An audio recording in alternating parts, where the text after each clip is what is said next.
الشراكة في السلطة بعد انقلاب الحوثيين في العام الماضي. كيف هو مستقبل هذه الوحدة برأيك؟ بسم الله الرحمن الرحيم. أولا الإخوة الجنوبيون، الإخوة في المناطق الجنوبية، عندما كان في اليمن الجنوب تسمى بجمهورية اليمن الديمقراطية الشعبية، وكان الشمال الجمهورية العربية اليمنية آنذاك ما قبل عام 90. قدم الجنوبيون دولة كاملة بعلمها الخاص المستقل، بعملتها المستقلة، وحتى بشركة الطيران الخاصة بها. دولة كانت لديها مجلس في الجامعة العربية ومجلس في مجلس الأمن.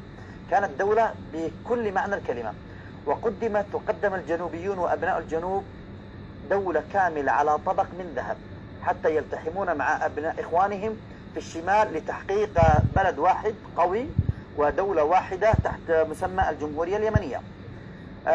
المشكلة أنهم دخلوا بطيبة نفس زائدة وصدق نوايا، وهذه حقيقة، هذه ليست مشكلة.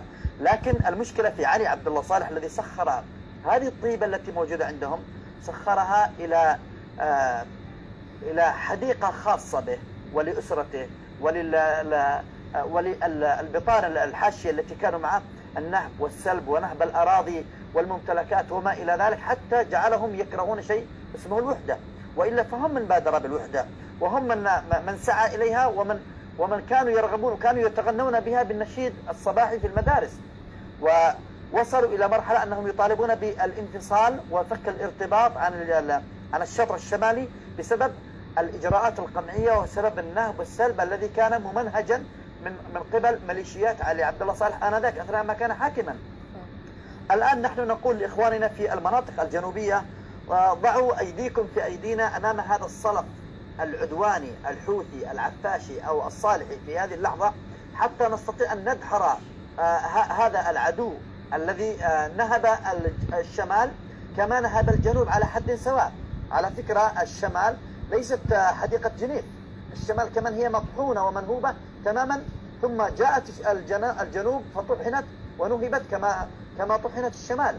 ولهذا نحن الآن في هذه اللحظة بالذات نحن نقول لإخواننا في المناطق الجنوبية: ضعوا أيدينا في أيديكم، نحن في خندق واحد، نحن أمام عصابات مجرمة قاتلة الحوثيين وأصحاب علي عبد الله صالح، حتى نستطيع أن نشكل جبهة قوية وجبهة قوية في الأرض ضد هذه الميليشيات.